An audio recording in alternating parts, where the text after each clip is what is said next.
You know, September is Service Dog Awareness Month, and folks with service dogs, as well as their trainers, have some tips on what we should and shouldn't do when we see a service dog. KAMC's Laughead is here now to show us all that.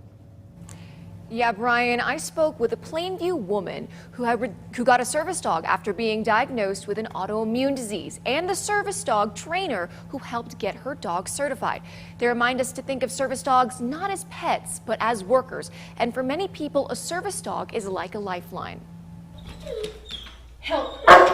It really is unbelievable, like what he is to me. 3 years ago, Plainview's theater director, Jennifer Riley, was diagnosed with myasthenia gravis, a condition that turns tasks like walking long distances, holding things, and even breathing into daily challenges. It just causes very weak muscles, and the more I use a muscle, the weaker it gets. That's where Beckett comes in. As Jennifer's service dog, he does it all.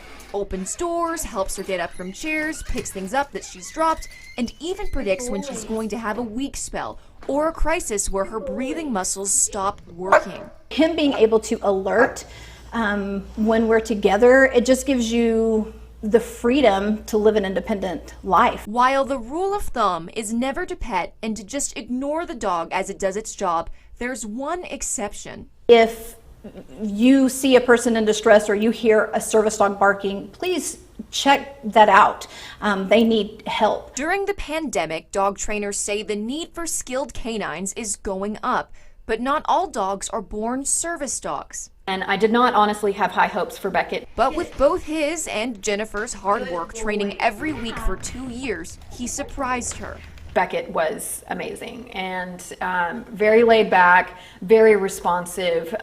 Somebody had trained him before they dumped him. As a puppy, Beckett was dumped in a shelter. So just as Jennifer saved him from a life in a cage, she likes to say that he saved her too, and their relationship has changed her life. What I wasn't prepared for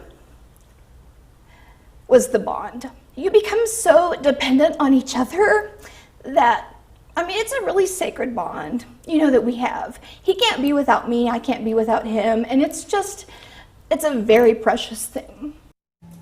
And there's also now a growing need for autism service dogs and mobility service dogs and PTSD dogs, but not just for veterans, but for women and children who suffer trauma.